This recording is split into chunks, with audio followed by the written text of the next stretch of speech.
वंदे त्वां भूदेवीं आर्यमातरं जयतु पदयुगलं ते निरंतरम। श्री गंगा माता, श्री गीता माता, श्री गो माता आणि भगवान धन्वंतरी यांना वंदन करून श्री नारद भक्ती सूत्राच्या आजच्या दुसऱ्या चिंतन पर्वाला आपण सुरुवात करतो। हरि ओम। सा तस्मिन् परम प्रेम रूपा अमृत स्वरूपाच। भक्तीचं पहिलं लक्षण देवर्षी नारदांनी जे सांगितलं त्याच्याविषयी आपण काल थोडा विचार केला। भक्ती परम प्रेम रूप आहे, तर हे परम प्रेम रूप केवळ परमेश्वराच्या प्रती राहतं अशातला भाग नाही। खरं म्हणजे हळूहळू आपल्या आसपासच्या प्रत्येक गोष्टीवर आपलं साधारण प्रेम, परमप्रेम नंतरची स्थिती, असं जडता जडता आपण त्या ईश्वरी शक्तीचे माध्यम बनायला लागतो। आणि मग प्रेम जसं जसं आपल्या मनामध्ये अधिक प्रगल्भ व्हायला लागतं, खोलवर रुजायला लागतं, तसं तसं ते वरच्या पातळीवरती जातं आणि मग प्रेमाची सर्वोच्च अवस्था परम प्रेम रूप तिथपर्यंत आपण पोचतो। लौकिकातही, व्यवहारातही, रोजच्या जगण्यातही आपण प्रेम करतच असतो, पण तो प्रेमाचा एक स्थूल अंश असतो। तो जितका सूक्ष्मतर सूक्ष्मतम होत जाईल तितकं आपलं प्रेम तरल होतं। आणि नुसतं तरल होतं असं नाही, तर ते विश्वव्यापी होतं। त्यामुळं मग जे जे भेटे भूत तया मानी जे भगवंत, ही भगवंताची उक्ती जी आहे त्याचा आपल्याला अनुभव यायला लागतो। एक स्वाभाविक परिणाम प्रेमरूप प्रकट व्हायला लागलं, परम प्रेमरूपाच्या दिशेने आपण निघालो की आपल्या मनामध्ये एक स्नेह भाव निर्माण होतो। कीव नाही, करुणा निर्माण होते। आणि मग जिथे जिथे आपल्याला अशा पद्धतीचा स्नेह प्रकट करावा वाटतो तिथे तिथे तो होतो। आणि एक स्थिती अशी येते की असं वाटणं न वाटणं असं अंतर राहतच नाही, बस केवळ प्रेमाचा वर्षाव आपण करत राहतो, ज्याच्याविषयी श्री नारदांनी सांगितलं की त्याचं काम काय राहतं, तर प्रेमैव कार्य। काल आपण त्याचं चिंतन केलं। एकदम ही स्थिती गाठता येते का? अनेकदा असं वाटतं की हे शक्य नाही आपल्या दैनंदिन जीवनात। पण जेव्हा आपण असं म्हणतो तेव्हा आलस्य नावाचा एक शत्रू आपल्या भक्ती मार्गामध्ये येऊन उभा असतो। असं सामान्य माणसाला कसं जमेल? महात्मे, महापुरुष, तपस्वी, ऋषी, संत यांचंच हे काम आहे, परमप्रेम रूप किंवा अमृत स्वरूपाचा अनुभव घेणं। असं जेव्हा आपण म्हणतो आपल्याविषयी, कुणाही विषयी, तेव्हा आपण एक पळवाट शोधत असतो की हे जर तुमच्या माझ्यासारख्या सामान्य ग्रहस्थांना जमणारच नसेल तर मग बौद्धिक पातळीवर ह्याचा आनंद घ्यावा, छान आहे। मग महापुरुषांच्या जीवनात ते प्रेम प्रकट कसं झालं त्याचा अनुभव घ्यावा। आणि आपल्याला मात्र जमणारच नाही, म्हणजे माझ्या अंगाला हा सदरा बसणारच नाही असं ठरवलेला माणूस आजन्म उघडाच राहतो। पण हा सदरा मी घालणार आहे अशी इच्छा निर्माण झाल्याबरोबर एक तर सदरा आपल्या अंगामापाचा व्हायला लागतो किंवा आपलं अंग सदरेच्या मापाचं व्हायला लागतं। पण आपण बुद्धिनिष्ठ आहोत, म्हणजे लबाड आहोत। त्यामुळं आपण काय करतो की नाही, हे ऐकण्यासाठी छान आहे, सांगण्यासाठी छान आहे, पण हे जगण्यासाठी आपल्याला नाही आहे। एकदा हे तिकीट फाडलं की मग काही करायची गरज नाही।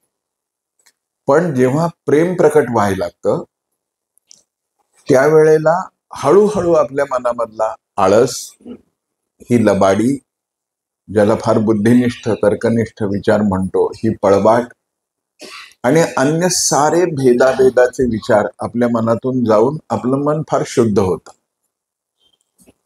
मग तिथे छल नाही, कपट नाही, कसलं वैषम्य नाही. आणि मग भगवंत असं सांगतात की मला ज्याला मिळवायचं आहे त्यांनी एकच गोष्ट केली पाहिजे की आपल्याला हे जमणार नाही असं आपल्या मनात येऊ देता कामा नये, आणि मला त्या परमेश्वरी प्रेमाचं प्रतिनिधित्व करायचं आहे, मला त्या प्रेमाचं माध्यम व्हायचं आहे. एक इंग्रजी वाक्य असं सांगतात की ते कुठल्याही व्यवसायाशी जोडून बोललं जातं, छान आहे, की ईश्वर सगळीकडे पोहोचू शकत नाही. God can't reach everywhere, so he created doctors, mothers, जे कुठली व्यवसाय, टीचर्स, ज्याला जो व्यवसाय आवडतो. ईश्वर प्रत्यक्ष येत नसतो, तो कोणाला तरी प्रतिनिधी बनवतो.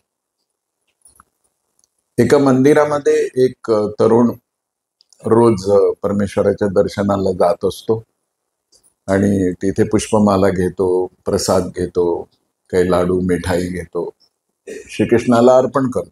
त्याचा रोजचा हा व्यवसाय.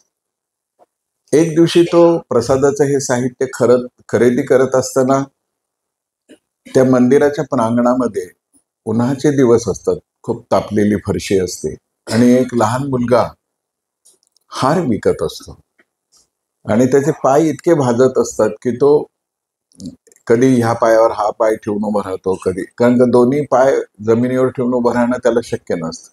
घाम येत असतो, चिलचिला ती धूप म्हणतो तशी गरमी असते. आणि हा तरुण जो प्रसादाचं साहित्य खरेदी करत असतो त्याचं त्या मुलाकडे लक्ष जातं. तो म्हणतो की दुकानदाराला हे माझं साहित्य थोडं ठेवा, मी एक 10 मिनिटात येऊन घेऊन जातो. तो दुकानदार म्हणतो की काय झालं, काही राहिलं का? तो म्हणतो नाही, मी आलोच. मग हा बाजूलाच असलेल्या एका पायताणाच्या दुकानामध्ये जातो आणि तिथे एक जोड पायताण विकत घेतो आणि त्या मुलाकडे येतो. त्या मुलाला वाटतं की हार घ्यायला आलाय. मग तो म्हणतो की हार मी घेतलाय, पण ह्या चपला तू घे, ह्या तू घाल.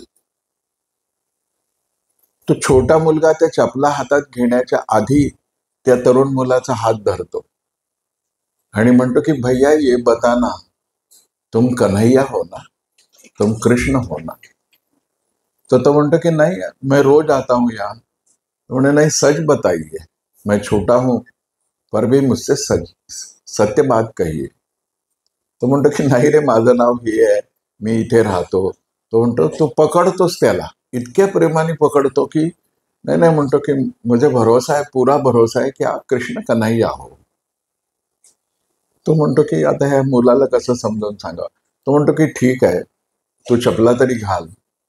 तो मुलगा चपला घालतो आणि त्या डोळ्यात पाणी येतं. तो मुलगा म्हणतो की काय झालं? तो म्हणतो की 2 दिवसापूर्वीच मी माझ्या घरातल्या श्रीकृष्णासमोर उभं राहून असं म्हटलं होतं कि कन्हैया, ये चिलचिलाती धूप बहुत सताती है, कुछ जूते चप्पल तो मुझे मिले, ऐसा कुछ कर. और मेरी सुनी और तुम पहुंचे तो तुम कन्हैया ही हो. माणसाला ईश्वर बनवण्याची ताकद आहे संवेदनेत, एका स्नेहशीलतेमध्ये, एका प्रेमामध्ये. मग एका क्षुल्लक गोष्टीमधलं हे प्रेम असेल तर त्यांनी जर आपण देव आहोत असं इतराला वाटत असेल तर मग हे परम प्रेम स्थितीत गेल्यानंतर भगवंताशी आपलं अद्वैत होणं फार कठीण नाही. सुरुवात झाली पाहिजे आणि सुरुवात ती परिसरातूनच होईल, आपल्या अवतीभोवतीतूनच होईल. पण ती सुरुवात करायलाच आपण का टाळतो? तर आपण बुद्धिमान असतो ना, स्वतःलाच जाहीर केलंय आपण बुद्धिमान आहोत. आणि अलीकडे एक नवीन शब्द आहे की आम्हाला एकदम लॉजिकल आणि सायंटिफिक अप्रोच पाहिजे. जगामध्ये नसतो असा अप्रोच. अकॅडमिक लेवलवर हे बोलणं सगळं ठीक आहे, पण अनुभूतीच्या क्षेत्रामध्ये तर्क आणि विज्ञान याला काही अर्थ नाही. पण हे जेव्हा लक्षात यायला लागतं तेव्हा आपण प्रेमाच्या मार्गावरती चालायला लागतो. आणि मग लक्षात येतं की भगवंत असं का म्हणतात की ज्याचं मन निर्मळ आहे त्याला मी सहज प्राप्त होतो. मोही छल कपट छिद्र न भावा, असं श्रीराम सांगतात. ते म्हणतात की मला कपट आवडत नाही, मोह आवडत नाही, छिद्रान्वेषी बुद्धी आवडत नाही. ज्याचं मन स्वच्छ झालंय म्हणून त्याची सुरुवात आहे. पहिल्यांदा छान सा लावता आला पाहिजे, मग तो खालचा सा, मग वरचा सा. आणि मग सरगम जेव्हा मला प्राप्त होते तेव्हा मी कुठलाही राग लीलया गायला सिद्ध होतो. पण मला असं रागदारीचं गाणं येणारच नाही असं म्हणून मी सा लावायला सुरुवात केली नाही, तर मग मला संगीत आत्मसात होणार नाही. मग माझं मन परमप्रेमापर्यंत जायचं असेल तर जो मार्ग आहे त्याला म्हणायचं साधना. ती साधना मला करायची. जे उपचार करतो आहोत आता आपण, पूजा पाठ, काय संध्या, ध्यान, सगळं छान आहे. पण हे सगळं केल्यानंतर माझ्या आतलं द्वैतच संपत नसेल आणि परत मला भेद वाटतोय. म्हणजे साधे साधे हे काय म्हणू आपण, स्वतःला आजमायचे नुकसे आहेत. की मी एखादी गोष्ट पाहिल्यानंतर मला त्याच्यामधली उणीवच दिसते की त्याच्यामधल्या चांगुलपणाचा आधिक्याने अनुभव येतो. त्याच्यावरून मी जी कोणती साधना करत असेल ती साधना सफल होते आहे का हे आपल्या लक्षात यायला लागतं. कोणतीही गोष्ट बघितली की त्याच्यामध्ये हे हवं अशी कमतरता जाणवली, म्हणजे जेव्हा आपण समीक्षक असू तेव्हा हे ठीक आहे. पण जेव्हा आपण जीवन रसिक असू तेव्हा ही दृष्टी फार घातक आहे. त्याचं कारण त्यामुळं पहिली गोष्ट काय होते, आपण तर आनंदाला पारखे होतोच, पण आपल्या संगतीत येणाऱ्या प्रत्येकाच्या आनंदाला आपण थोडंसं न्यूनतेच्या पातळीवरती आणतो. तर आहे तसं स्वीकार करू. आणि स्वीकार करणं ही प्रेम भावनेच्या उद्दीपनेची पहिली स्थिती आहे. भगवद्गीतेमध्ये भगवंतांनी सांगितलं की change is continuous in life. परिवर्तन, बदल आत्ता आहे ते थोड्या वेळाने नाही, थोड्या वेळाने आहे ते त्यानंतरच्या थोड्या वेळी असणार नाही, तर बदलणार आहे. आज यशाच्या उंच शिखरावर आहे, धन्यवाद परमेश्वरा तू मला इथे पोहोचवलास. आज मला दुःखाच्या खाईत तू टाकलास, परमेश्वरा मी तुझा आभारी आहे, तू मला इथे आणून टाकलास. ही जी स्थिती आहे ही परमप्रेमासाठीची आवश्यक आहे. आपण जेव्हा यशाच्या शिखरावर असतो तेव्हा असं वाटतं की आपलं कर्तृत्व आहे, आणि जेव्हा दुःखाच्या खाईत जातो तेव्हा आपल्याला असं वाटतं की त्याची अवकृपा आहे. तो काहीच करत नाहीये, तो कृपाही करत नाही आणि अवकृपाही करत नाही. असं नाही, करतो सगळं तोच. पण आपण मानलं पाहिजे, कारण का परिवर्तन हीच नित्य गोष्ट आहे. मग आज मी दुःखात आहे तर दुःख किती दिवस कवटाळून बसणार. आणि येतं दुःख, प्रत्येकाच्या वाट्याला येतं. म्हणजे सोन्याच्या द्वारकेमध्ये राहत असताना सुद्धा संध्याकाळच्या वेळेला आपल्या महालाच्या प्रासादाच्या मोठ्या गवाक्षामध्ये उभं राहून, गच्चीत उभं राहून श्रीकृष्ण जेव्हा वृंदावनाच्या दिशेने बघत असत तेव्हा त्यांच्या डोळ्यातून अश्रुधारा येत असत.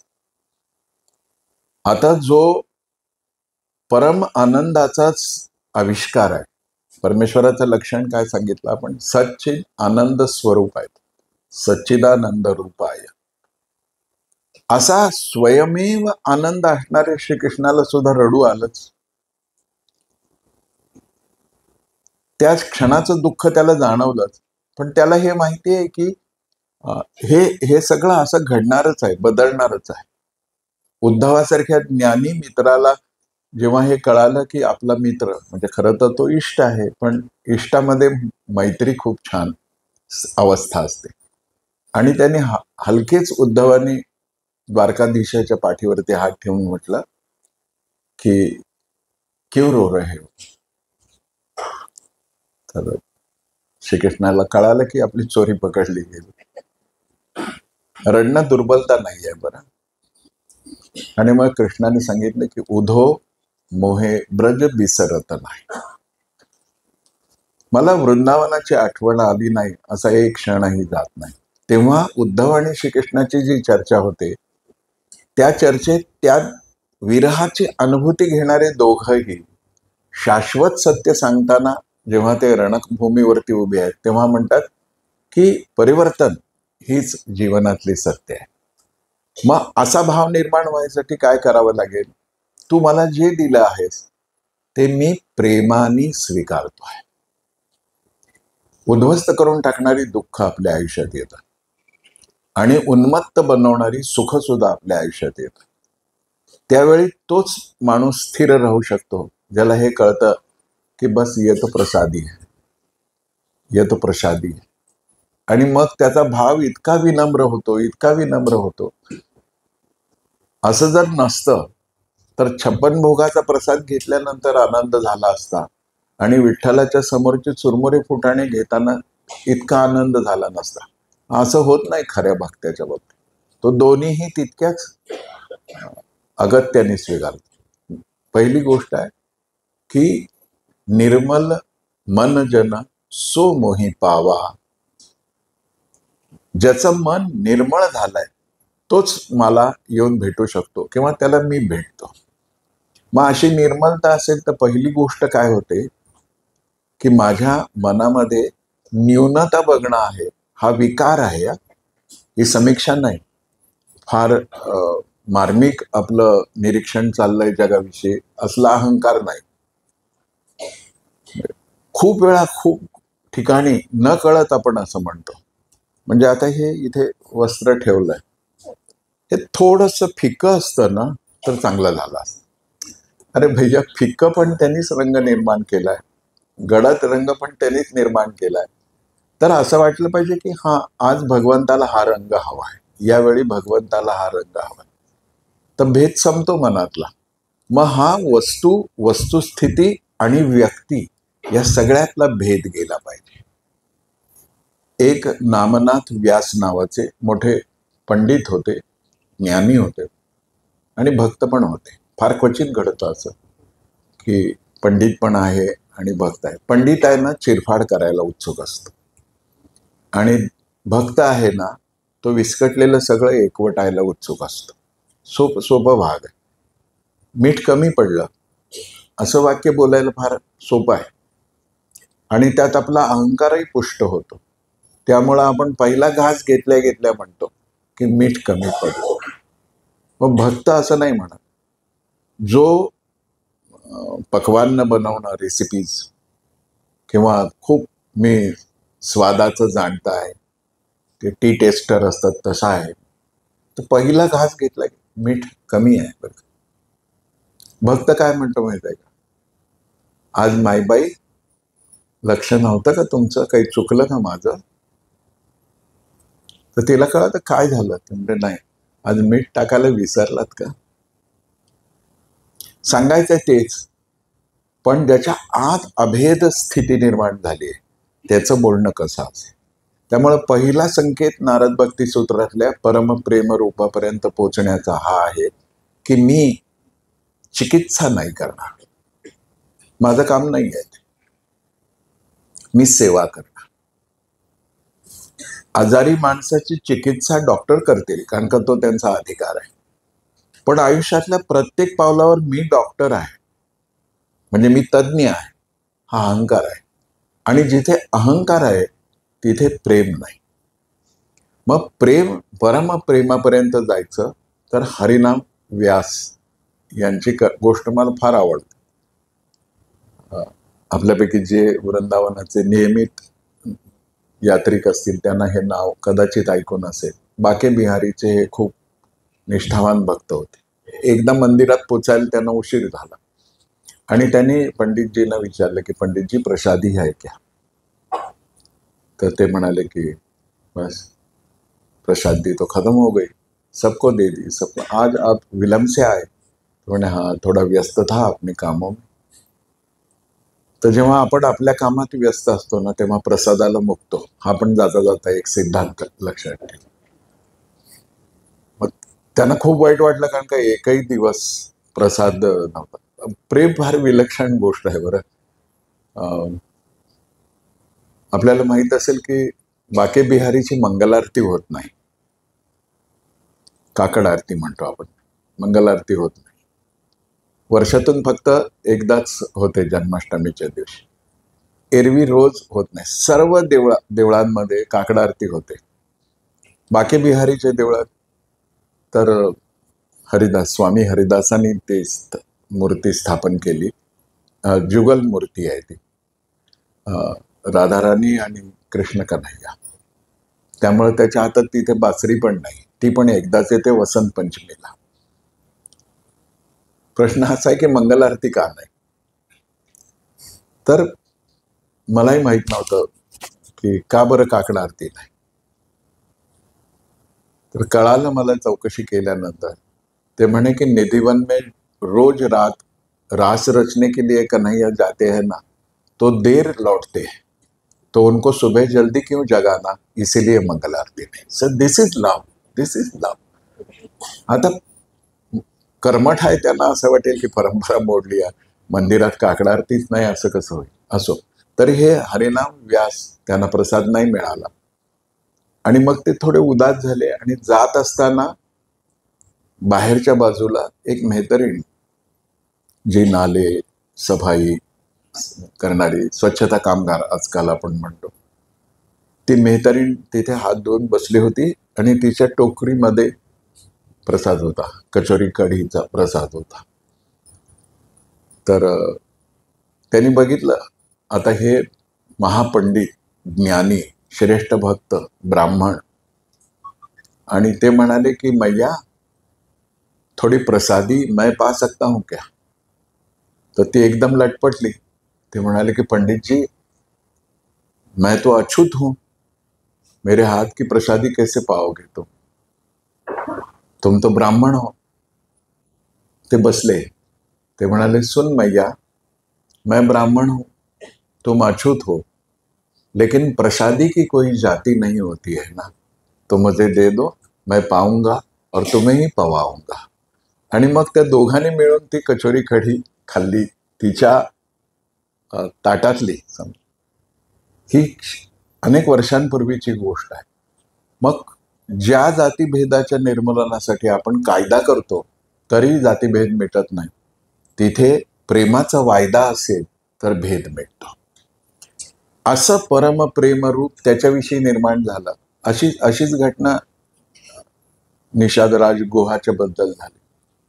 चित्रकूटावरती जेव्हा सगळे भेटायला गेले श्रीरामांना, तर लक्ष्मणाने चरणवंदना केली वसिष्ठांची, श्रीरामाने केली. तर दोघांच्याही डोक्यावर हात ठेवून वसिष्ठाने आशीर्वाद दिले. निषादराज गुहाने पण दंडवत केलं. वसिष्ठाने हात जोडले, डोक्यावर हात नाही ठेवला.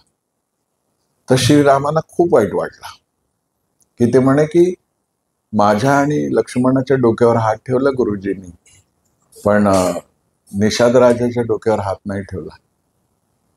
मित्र आहेत तेही अच्युत आहेत. निषादराज कदाचित म्हणून ठेवला नाही का? आणि हे जेव्हा लक्षात आलं ना, तेव्हा श्रीरामचंद्र बोलले काही नाही. बघा, समीक्षा सुद्धा अशी करता आली पाहिजे. त्यांनी कसलीही प्रतिक्रिया व्यक्त केली नाही, पण त्यांनी केलं काय, जेव्हा काही खायची वेळ आली तेव्हा ते निषादाला जवळ घेऊन बसले आणि मग निषादाला म्हणाले की अलग से थाली क्यों लाएंगे भाई, मैं आपके थाली में से खाऊंगा.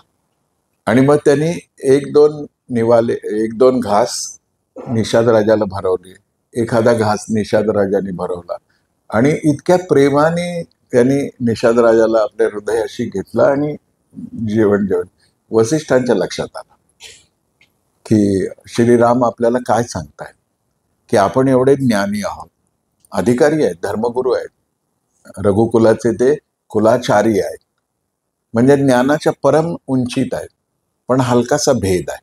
भगवंत काय करतो, समीक्षा नाही करत, आपल्याला खूप खुजली असते, बोलून दाखवायचं असं नाही.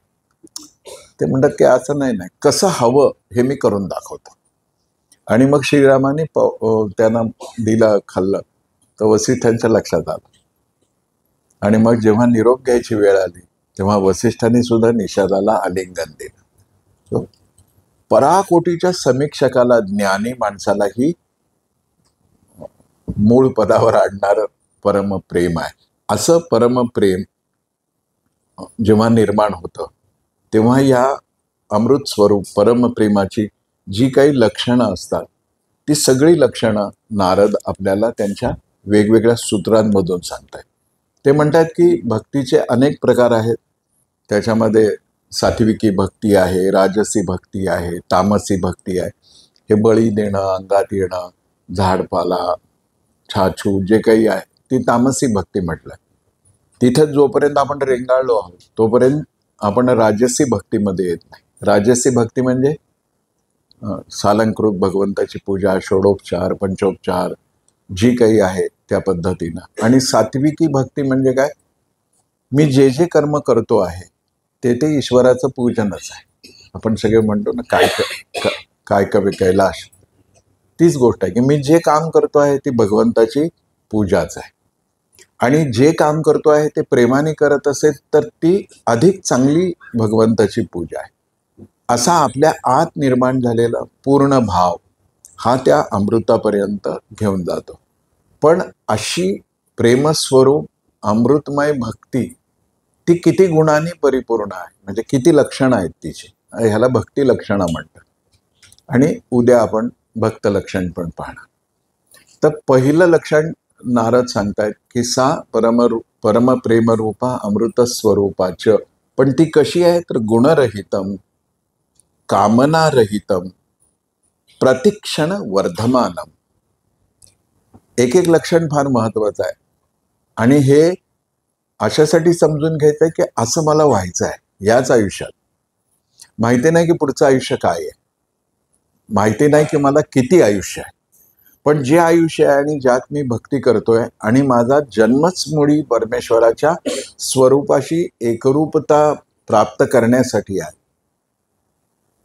केवळ सनातन वैदिक हिंदू धर्मच हे आश्वासन देतो, हा आग्रह धरतो की तुझा जन्म या भूमीत, या कुळात, या वंशात, या मात्या पित्यापोटी अशासाठी झाला आहे की तुला ईश्वराशी तादात्म्य पावायचं.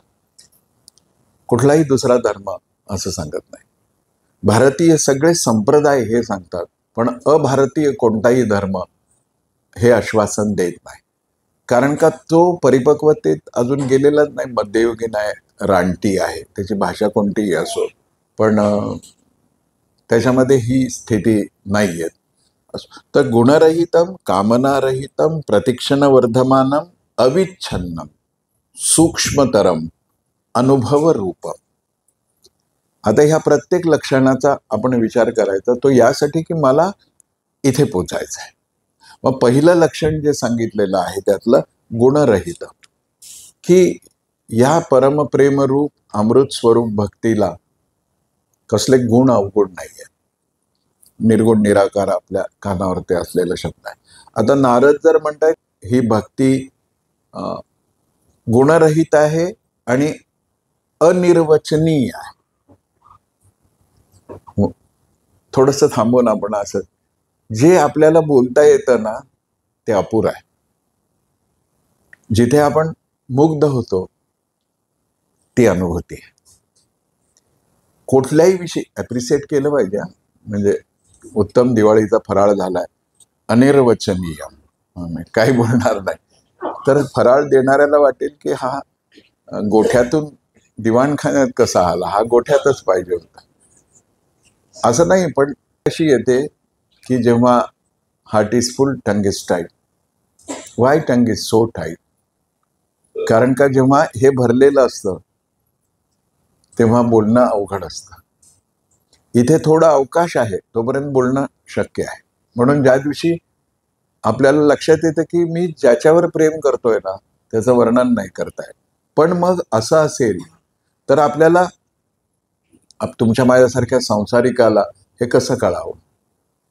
की तो जर गुणरहित आहे तर त्याला समजून कसं घ्यायचं, तो अनिर्वचनीय आहे त्याला कसं समजून घ्यायचं.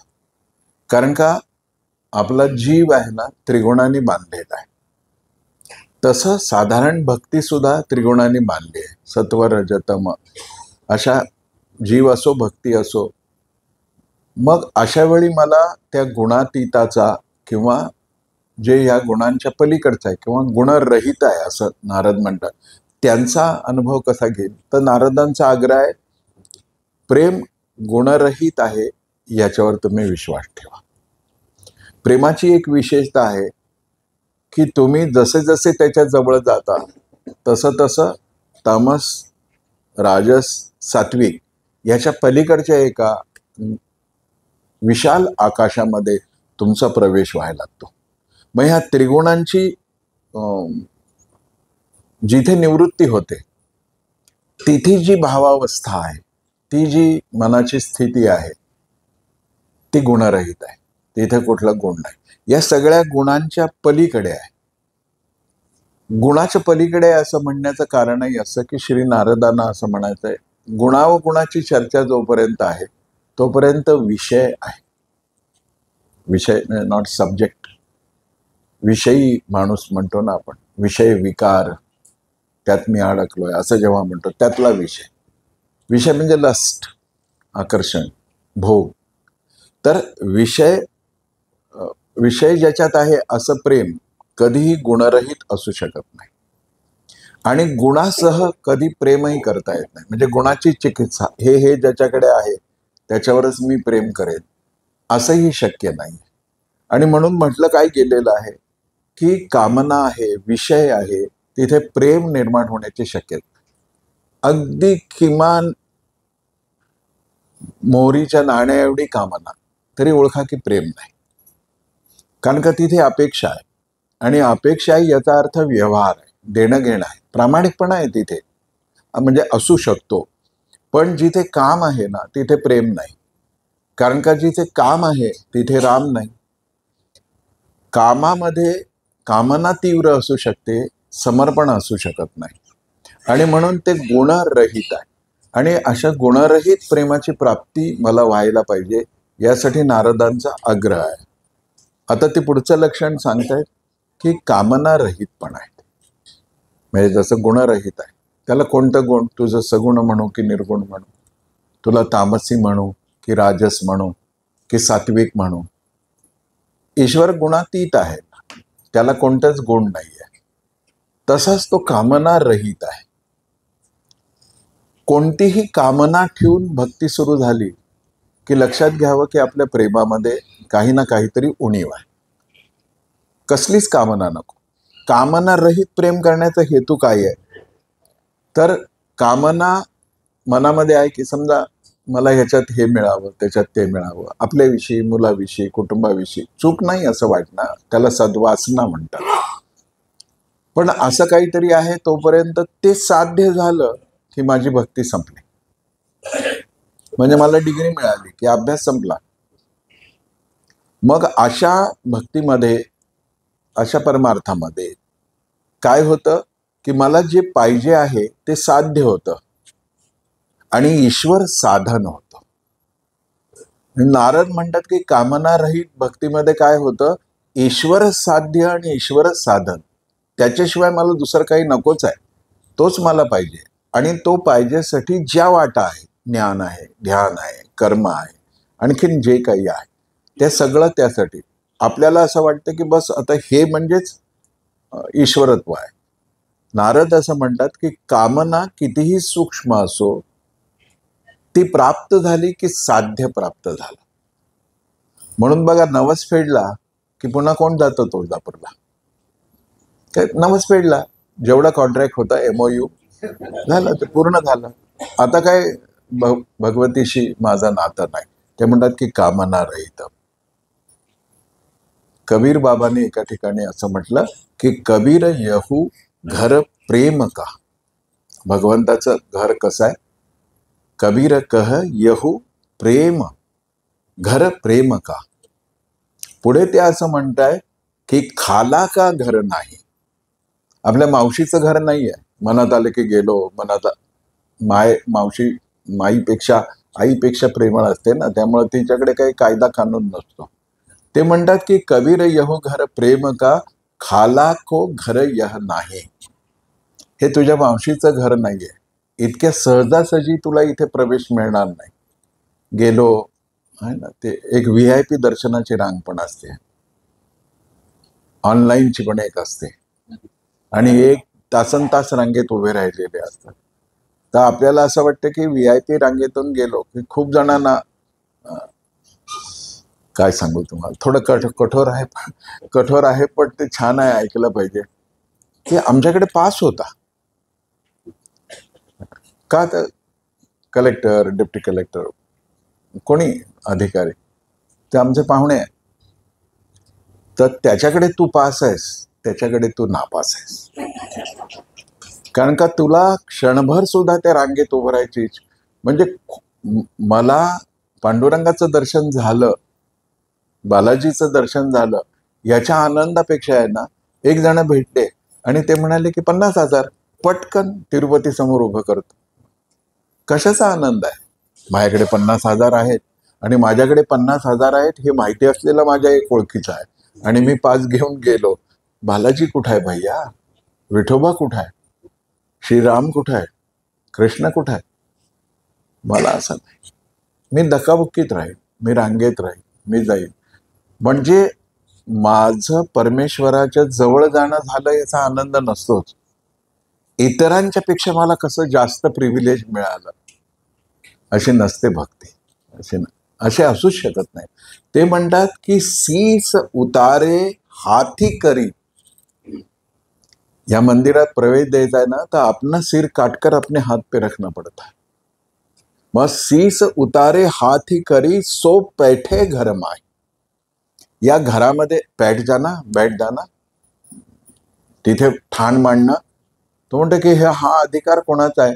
की ज्याने आपलं सिर काटून त्याच्या हातामध्ये दिला. पण ही अवस्था कामना रहित, म्हणजे किती कामना रहित. मला जगणं सुद्धा महत्वाचं वाटत नाही.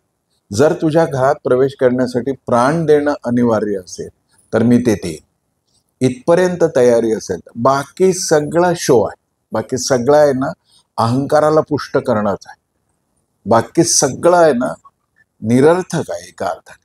मग असं तिकडे जाऊन गंगेमध्ये डुबकी मारू नये, मैलाच राहिला असतो, घाण तर घाणच राहिला.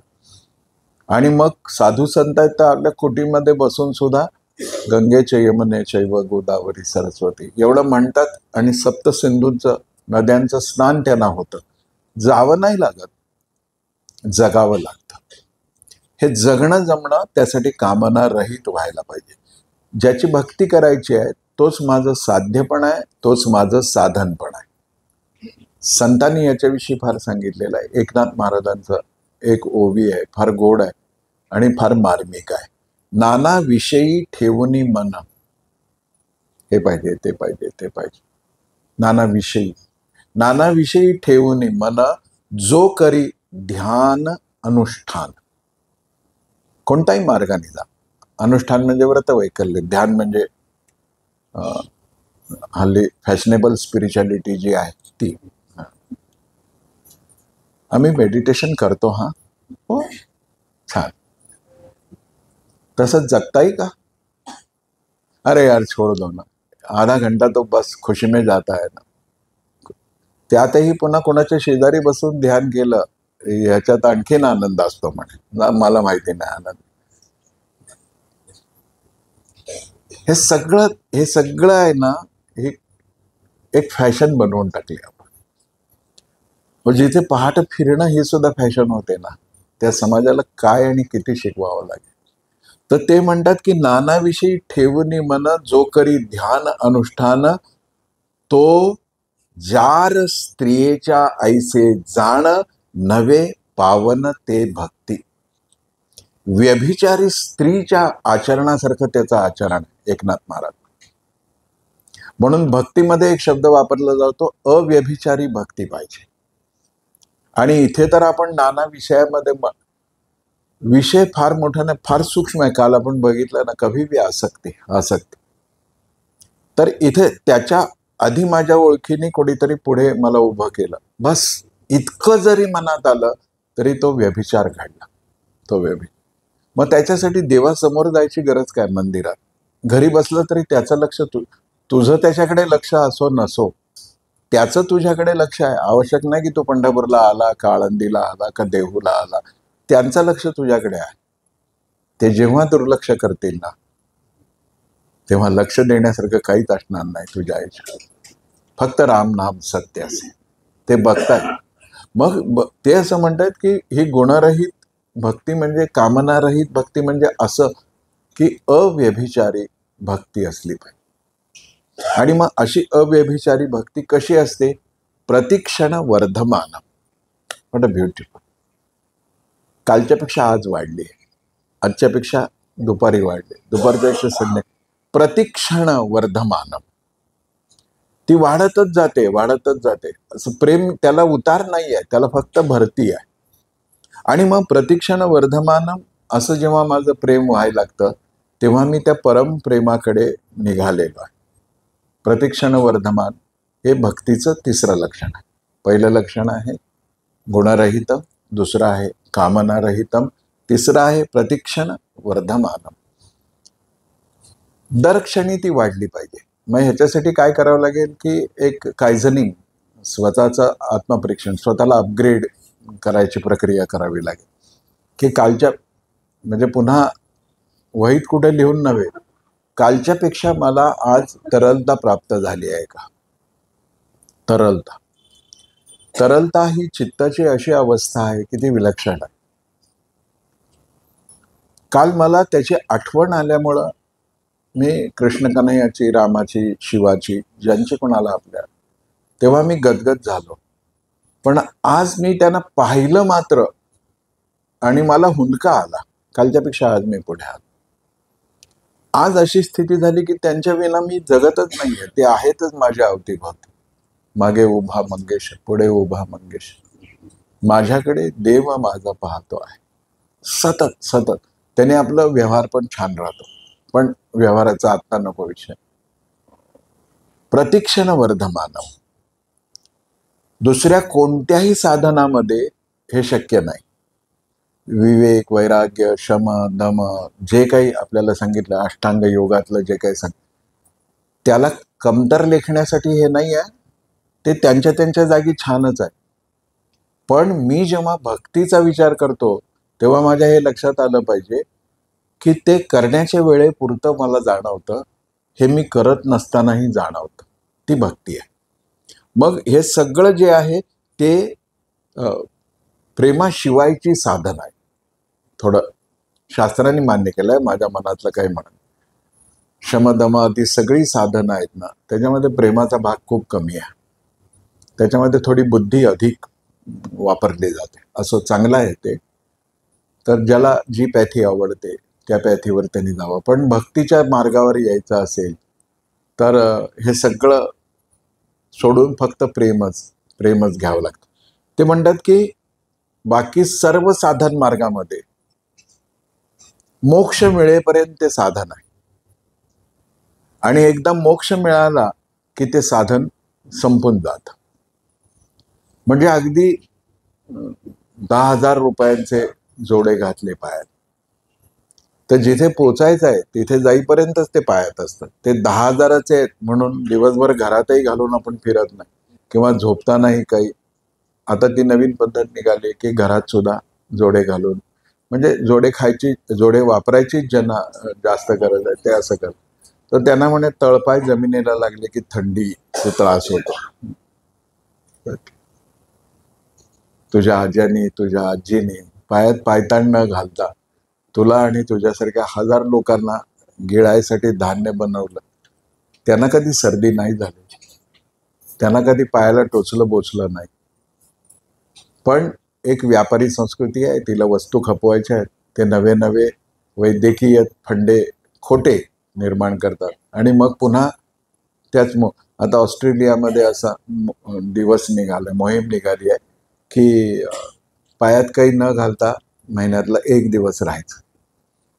का तर जमिनीशी पायाचा स्पर्श झाल्यामुळं अनेक ॲलर्जीज आपल्याला होण्याची शक्यता कमी होते वगैरे वगैरे. मग ते गुरुत्वाकर्षण अमकं तमकं सगळे विषय आहेत. पण तात्पर्य असं की मोक्ष मिळाल्यानंतर मोक्ष मिळवण्याचं साधन गळून पडतं. परीक्षा झाल्यावर पोरं वह्या पुस्तकं रद्दीतच घालतात की बरोबरच आहे. तसं परीक्षा होईपर्यंतही आजकालची वह्या पुस्तकं रद्दीचे घालायच्याच लायकीची असतात. पण ठीक आहे, परीक्षा होईपर्यंत ती आवश्यक आहे. मग आपल्याला असं म्हटलं की प्रेम असं आहे की जे वाढतच जातं. तो मिळाला तर अजून वाढत जाईल, तो मिळाला तर अजून वाढत जाईल, तो मिळण्यासाठीची तीव्रता वाढत जाईल, तसं माझं प्रेम वाढत जाईल. मग संतांनी आपल्याला असं सांगितलं की ज्ञानेश्वरी बोलते की बाकीची साधनाचं काय होतं, तेथ वैराग्य विवेकासी आटे बंध मोक्षेसी. विवेक वैराग्य शम दम मोक्षापर्यंत गेले की ते आटून जातात. वृत्ती तिये अवृत्तीसी बुडवून जाय.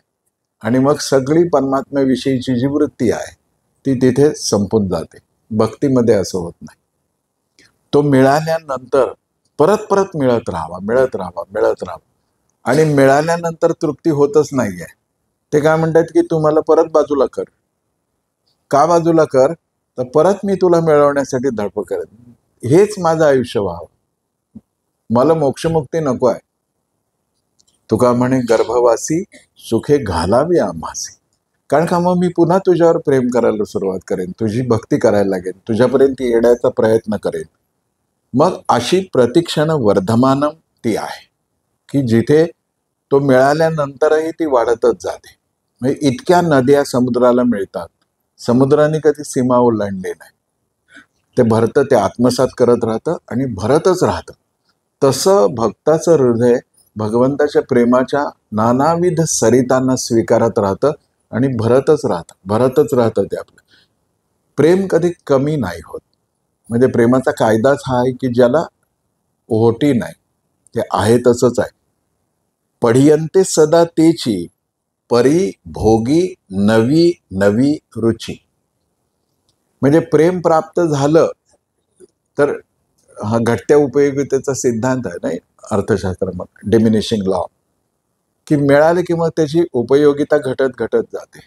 प्रेमाच्या बाबतीमध्ये तसं नाही आहे. अमृतानुभवामध्ये, अमृतानुभवात माऊली आपल्याला जे सांगतात की पढियंते सदा तेची. भक्ती अशी आहे, प्रेम असं आहे की तरी भोगी नवी नवी रुची. मिळालं तरी त्या प्रेमाचा, त्या परमेश्वरी स्पर्शाचा भोग घेता घेता त्याची प्रतिक्षण रुची म्हणजे गोडी, चव, त्याचा जायका वाढतच जातो आहे. अमृतानुभवामधला अनुभव आहे. म्हणजे किती तीव्रतेने माऊलींनी हे बोलायला सुरुवात केली असेल की अरे तो मिळाला की संपला असं होत नाही, मिळाल्यानंतर मिळत राहावा, हीच ती भूक असते. असा प्रेमात प्रेम करणारा जो आहे आणि ज्याच्यावर आपण प्रेम करतो आहोत ते आहे, ते दोघंही उत्कट प्रेमाची अनुभूती घेतात, उत्कट प्रेमाची. आणि मग त्या दोघांमध्येही परस्परांचं प्रेम, त्यालाही आपण आलेलं आवडतं, आपल्याला जसं तो मिळाल्यावर आवडतं. तर तुकाराम महाराजांनी सांगितलं की हे कसे आहे, तर अंगी प्रेमाचे भरते. भरती कशाला येते? अंगी प्रेमाचे भरते, नेघे उतार चढते. तेथे चढ उतार नाहीच आहे, ज्वार भाटा नाहीच आहे ना. कधी भरती आली, कधी ओहोटी आली, असं होतच नाही. असं प्रेम जेव्हा येतं तेव्हा अशी भक्ती निर्माण होते. तेव्हा पुढचं लक्षण असतं ते आहे अविच्छिन्नम. विच्छेद म्हणजे तुटणं, संपणं, मोडणं, खंडित होणं. भक्ती खंडित नाही आहे. पतंजलींनी पण हे सांगितलं की भक्ती ध्यानामध्ये त्यांनी एक सूत्र वापरलं, तैल धारावत. म्हणजे आपण खाण्याचं तेल विकत घ्यायला जेव्हा जातो घाण्यावर, तेव्हा एका मोठ्या पिपात ते भरलेलं असतं आणि तोटीतून ते सोडलं जातं आणि खालच्या डब्यामध्ये ते पडतं. तर ते जेव्हा धार येते ना, तेव्हा पाणी पडतं, तेव्हा त्याचे अणू इकडे तिकडे विस्कटतात, त्यामुळे पाण्याचा प्रवाह चाललाय हे कळतं. तेलाची धार पडते ना, तेव्हा असं वाटतं की एक रॉड आहे, एक पाईप आहे, एक नळी आहे, त्याच्यामध्ये कुठे अणू असे फुटत नाही. ही तेलाची धार जशी नैरंतर्याची आहे, निरंतर आहे, त्याच्यामध्ये खंड नाही, तसं साधन पाहिजे असं भगवान पतंजली म्हणतात. तैल धारावत. मग ही अविच्छिन्न भक्ती तशी आहे की बाकी सगळ्या वृत्ती आपल्या जीवनात आहेत ना, त्याचा विच्छेद होतोच. कितीही जीवापाड जपलेला असो, प्रत्येक गोष्ट आहे ना खंडित होतानाच आपल्याला दिसते. कारण का, जे विच्छिन्न होणार आहे ते देश असो, काळ असो, दुःख असो, कर्म असो, या सगळ्या ज्या गोष्टी आहेत, किंवा वियोग असो, है ना. विरहाचं दुःख फार मोठं असतं. पण मग वियोग कुणाचा होतो? जो माझ्यापेक्षा वेगळा आहे, तो मला सोडून गेला वगैरे, किंवा ती मला सोडून गेली, किंवा सगळेच मला सोडून गेले. कोण सोडून जातं? मी मला कसं सोडून जाईल ना? मी मला सोडून जाणं शक्य नाही, कारण का माझं माझ्याशी अद्वैत आहे.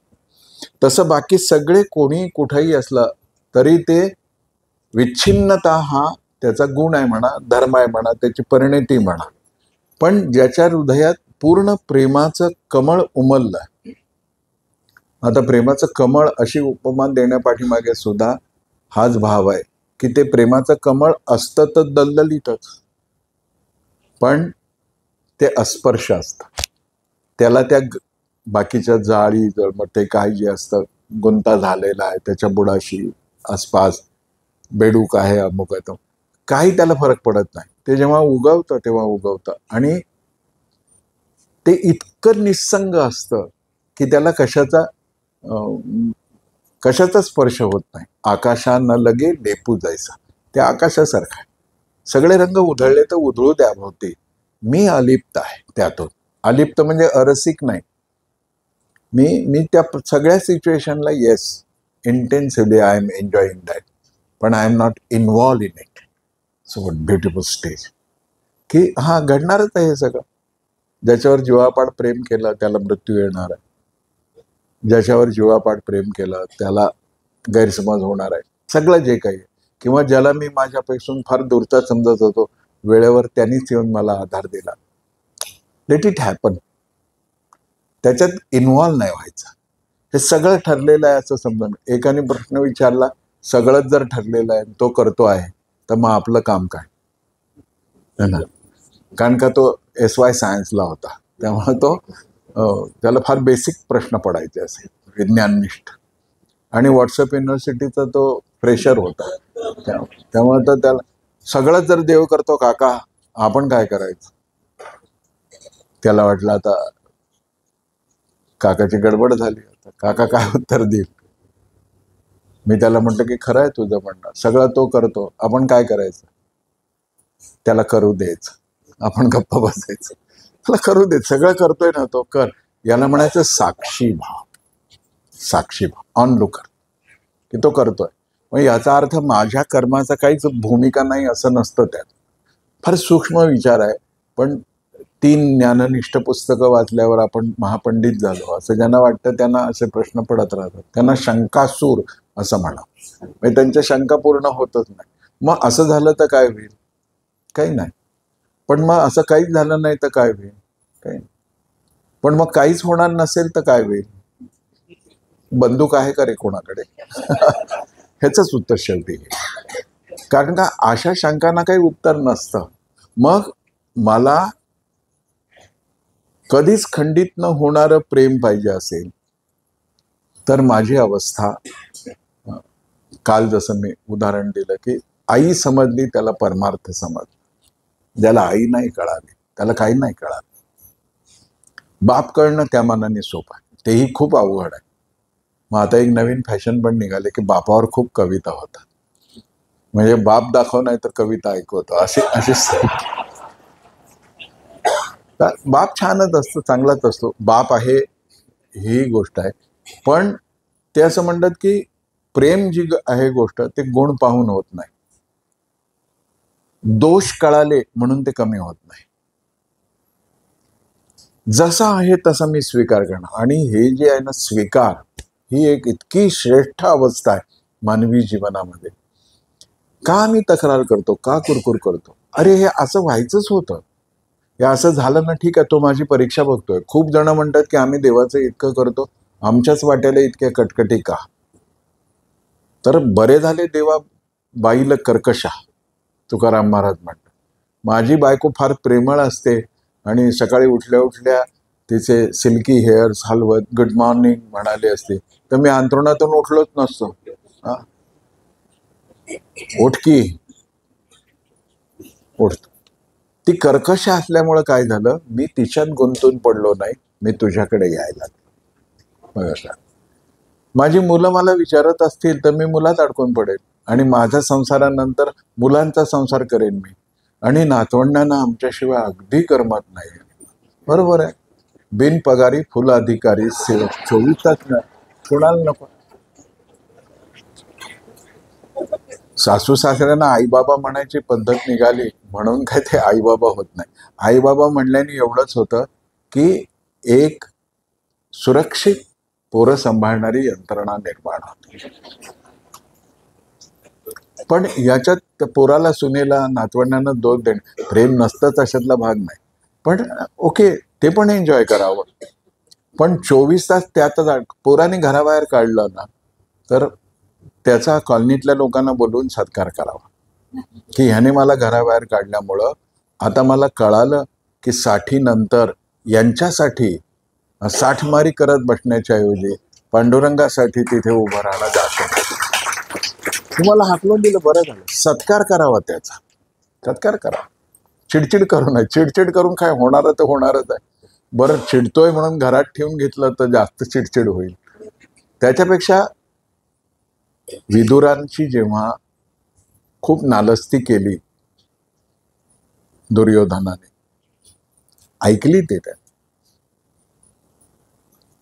त्याने एक वाक्य उच्चारलं की आमच्या जीवावर खातोय आणि आम्हाला शहाणपण शिकवतोय.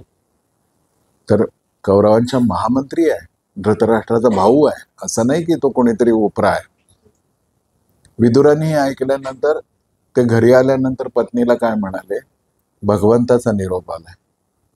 म्हणजे काय, दुर्योधन दुःशासन असं बोलत होते, बस याचा अर्थ आता माझी इथली आवश्यकता संपली आहे, आता मी यात्रेला जातो. म्हणून ते यात्रेला गेले आणि यात्रेला गेले तर उद्धव भेटले आणि म्हणून परम ज्ञान प्राप्त झालं. तर आपल्याला वाटतं की अरे ही दुर्घटना नको होती घडायला, ह्याला मी दुर्घटना म्हणतो, पण एका लार्जर प्लॅन मध्ये आहे ना, ती माझ्या भाग्यासाठीची आहे की मी आता ह्यातनं सुटणार, मी आता माझा होणार. आणि मी जेव्हा माझा होतो तेव्हा मी त्याचा होण्याची शक्यता निर्माण होते. तर गुण, प्रेम आणि दोष, आई मात्र तशी नाही. आईचं प्रेम आहे ना, गुणदोषांचा विचारच करत नाही. आंधळे पांगळे लुळे अनर्गल, मूल आंधळ असो, पांगळ असो, लुळं असो, अनर्गळ असो, जैसे तैसे बाळ पढीय माते. तुकाराम महाराज सांगतात, कसंही असो मूल, आईला ते प्रियच आहे. तसं मी कसाही असलो तरी भगवंताला प्रिय आहे. वाईस वर्षा, तुझ्याविषयी कोण काय काय कसं कसं बोलत असेल ते असेल, तू आहेस तसंच मला पाहिजे. आणि मग या पद्धतीनं माझी त्याच्याविषयीची निरंतर प्रेम, मग एक श्रद्धा निर्माण होते. संत श्रेष्ठ भानुदासांची एक रचना आहे, जैसे हे आकाश वरपडो पाय. म्हणजे माझ्यावर आकाश कोसळणार आहे का, लेट इट हॅपन, वरपडो पाय. ब्रह्मगोळ भंगाज आहे, सगळ्या ब्रह्मांडाचा ध्वंस होणार आहे का, हो. वडवा नळ त्रिभुवन जाळे, वडवा नळामुळे त्रिभुवन जळलं जाणार आहे का, आय विल नॉट बॉदर. सगळं होऊ दे, इतकी सगळी संकट येऊ दे, तरी मी तुझीच वास पाहेगा विठोबा. अशा पद्धतीने मी तुझीच वाट पाहणार आहे. भानुदास महाराजांचा अभंग आहे, श्रेष्ठ भानुदास. ही जी तीव्रतर निष्ठा आहे, ती माझ्या मनामध्ये भक्ती निर्माण झाली, तिला खंडित होऊ देत नाही. जाबाली नावाचा एक भक्त होता, तपश्चर्या करत होता आणि तपश्चर्या जशी केली जाते तशी तो करत होता. एका वनामध्ये एका चिंचेच्या झाडाखाली उभा राहून ते भगवंताचा ओम नमो भगवते नारायण सगळं जे काय. योगायोगाने नारद त्या रस्त्याने चालले होते आणि श्री नारदांनी जेव्हा पाहिलं की अरे मी खूप वेळ येतोय, ते सर्वत्र भ्रमंती करत असतात, हा मी इथे सतत बघतो, तर त्याला जाऊन विचारावं तरी.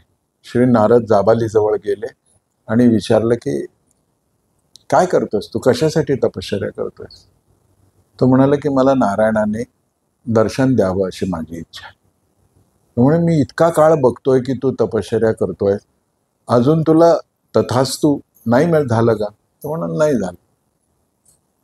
तुम्ही कुठे निघालात? जाबालीने नारद आणाल. ते म्हणाल मी वैकुंठात चाललोय. तर मग म्हणे माझं एक काम करा, नारायणांना विचारा की मला दर्शन कधी द्याल. फेथ, श्रद्धा, निष्ठा,